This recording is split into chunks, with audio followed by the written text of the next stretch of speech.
welcome back to my channel. Di video kali ini aku mau bahas alur cerita Our Blooming Youth episode 1 dan episode 2. Tapi sebelum lanjut jangan lupa subscribe ya. Diceritakan di sebuah kerajaan terdapat seorang putra mahkota dan sahabatnya bernama Han Seong-on. Sahabatnya ini memiliki seorang tunangan dan akan segera menikah dengan seorang wanita cerdas dan bijaksana bernama Min Jae-yi. Akan tetapi saat itu ada kabar bahwa seluruh keluarga Min Jae-yi telah dibunuh. Dan beredar rumor bahwa Jae-yi lah sang pembunuhnya, dikarenakan ia sebenarnya memiliki kekasih lain dan tidak ingin menikah. Kini Jae-yi pun jadi buronan. Jae-yi terus berlari dari kejaran para prajurit.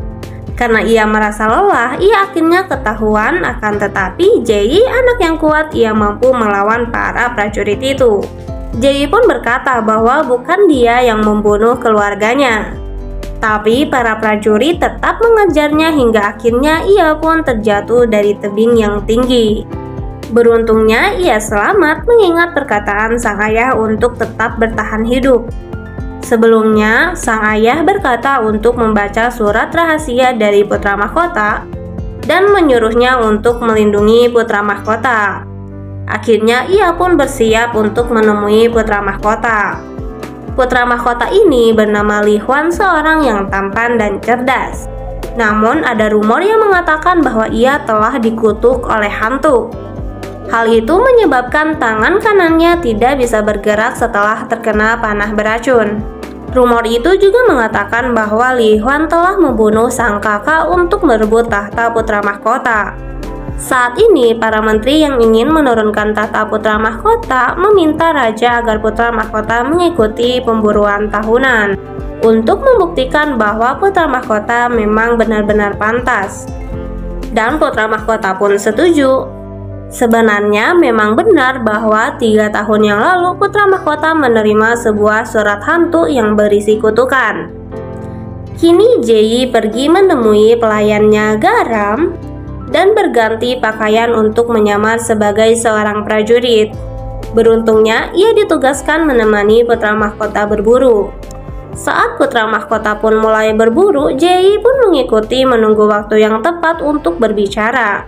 Saat itu tiba-tiba sahabat putra mahkota yang tak lain adalah tunangan Jae-yi mengambil anak panah mengarahkannya pada putra mahkota. Putra mahkota mengingat isi surat hantu itu bahwa sahabatnya akan mengkhianatinya. Tapi ternyata Seong-on hanya memanah seekor elang. Saat itu panah tiba-tiba muncul dan mereka mencari pelaku dan berpikir bahwa Jae-yi lah pelakunya. Jae-yi dan sang tunangan itu sebenarnya belum pernah bertemu. Mereka hanya bertemu saat mereka kecil saja. Pada akhirnya Jae-yi pun akhirnya tertangkap. Setelah membuktikan tangan putra mahkota baik-baik saja, tak habis di situ para menteri menyuruhnya untuk menulis doa-doa. Saat itulah tiba-tiba muncul darah dari tangan putra mahkota yang membuat semua orang panik berpikir itu adalah trik hantu. Setelah semua itu, Jae-yi pun berbicara dengan putra mahkota. Berkata ia telah membaca surat rahasia itu. Tapi putra mahkota berkata bahwa ia tak mengirim surat apapun. Jae-yi pun akhirnya dikurung di sebuah gudang. Putra mahkota mengingat dengan jelas bahwa surat itu telah dibakar dan tidak pernah dikirimkan pada siapapun. Tapi anehnya, Jae-yi justru mengingat dengan jelas apa yang putra mahkota tulis. Jae-yi berkata bahwa ia akan membuktikan bahwa ia tak bersalah dan juga akan menyelidiki kasus putra mahkota. Ia juga memberitahu bahwa trik hantu saat menulis itu sebenarnya adalah air tawas. Putra mahkota mencobanya di depan para menteri untuk membuktikan itu bukanlah trik hantu. Sementara di sisi lain pelayan Jae-yi tidak bisa berdiam diri. Ia pun mencari putra bungsu seorang menteri untuk menjadi muridnya. Karena rumor mengatakan putra bungsu itu bisa melihat penyebab kematian seseorang hanya dengan melihatnya. Akan tetapi ia dikenal sedikit gila. Meskipun telah membantunya, putra mahkota tetap mengusir Jae-yi dari istana.